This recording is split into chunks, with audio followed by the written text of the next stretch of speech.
Évangile de Jésus-Christ selon saint Matthieu. Matthieu au chapitre 9. Guérison d'un paralysé.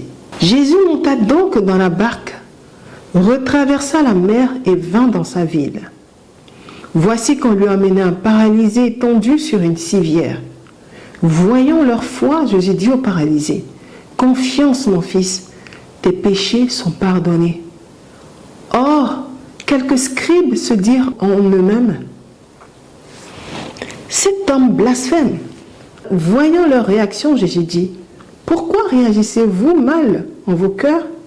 Qu'y a-t-il donc de plus facile de dire, « Tes péchés sont pardonnés » ou bien de dire, « Lève-toi et marche » ? Eh bien, afin que vous sachiez que le Fils de l'homme a sur la terre autorité pour pardonner les péchés, il dit alors au paralysé, « Lève-toi, prends ta civière et va dans ta maison. » L'homme se leva et s'en alla dans sa maison. Voyant cela, les foules furent saisies de crainte et rendirent gloire à Dieu qui a donné une telle autorité aux hommes. Jésus appelle Matthieu. Comme il s'en allait, Jésus vit, en passant, assis au bureau des taxes, un homme qui s'appelait Matthieu. Il lui dit, « Suis-moi » Il se leva et le suivit. Or, comme il était à table dans sa maison, il arriva que beaucoup de collecteurs d'impôts et de pécheurs étaient venus prendre place avec Jésus et ses disciples. Voyant cela, les pharisiens disaient à ses disciples, « Pourquoi votre maître mange-t-il avec les collecteurs d'impôts et les pécheurs ?» Mais Jésus, qui avait entendu, déclara, « Ce ne sont pas les bien portants qui ont besoin de médecins, mais les malades. Allez donc apprendre ce que signifie « C'est la miséricorde que je veux, non le sacrifice. » Car je suis venu appeler non pas les justes, mais les pécheurs. Question sur le jeûne, le vieux et le neuf. Alors les disciples de Jean l'abordent et lui disent, « Pourquoi alors que nous et les pharisiens nous jeûnons, tes disciples ne jeûnent-ils pas ?» Jésus leur dit, « Les invités à la noce peuvent-ils être en deuil tant que l'époux est avec eux? Mais des jours viendront où l'époux leur aura été enlevé, c'est alors qu'ils jeûneront. Personne ne met une pièce d'étoffe neuve à un vieux vêtement, car le morceau rajouté tire sur le vêtement, et la déchirure est pire. On ne met pas du vin nouveau dans de vieilles outres, sinon les outres éclatent, le vin se répand, et les outres sont perdues. On met au contraire le vin nouveau dans les outres neuves, et les uns et les autres se conservent. Guérison d'une femme et résurrection de la fille d'un notable. Comme il leur parlait ainsi, voici qu'un notable s'approcha et prosterné, il lui disait, « Ma fille est morte à l'instant, mais viens lui imposer la main et elle vivra. » S'étant levé, Jésus le suivait avec ses disciples. Or, une femme souffrant d'hémorragie depuis 12 ans s'approcha par derrière et toucha la frange de son vêtement.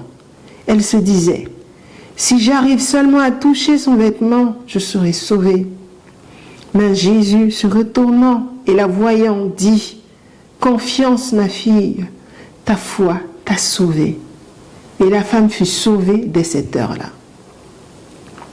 À son arrivée à la maison du notable, voyant les joueurs de flûte et l'agitation de la foule, Jésus dit, « Retirez-vous, elle n'est pas morte. La fillette, elle dort. » Et ils se moquèrent de lui.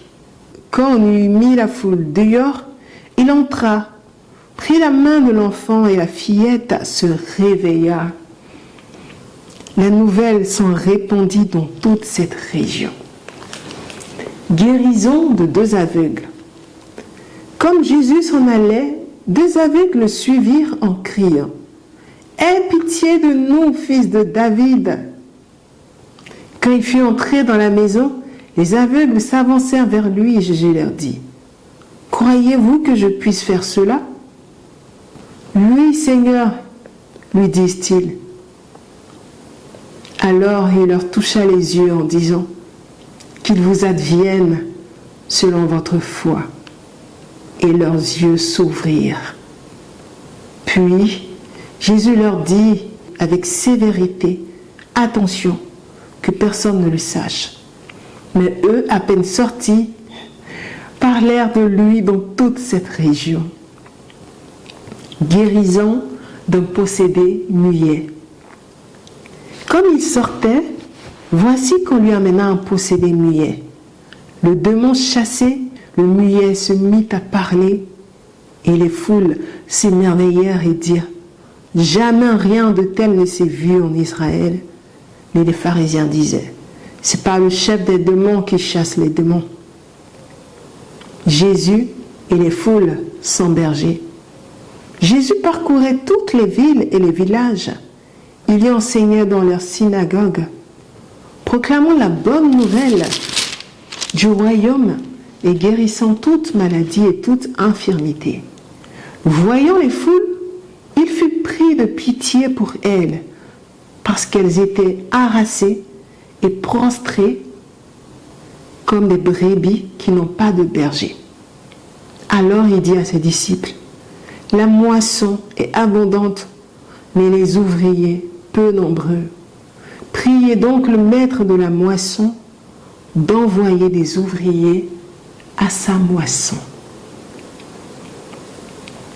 Acclamons la parole du Seigneur.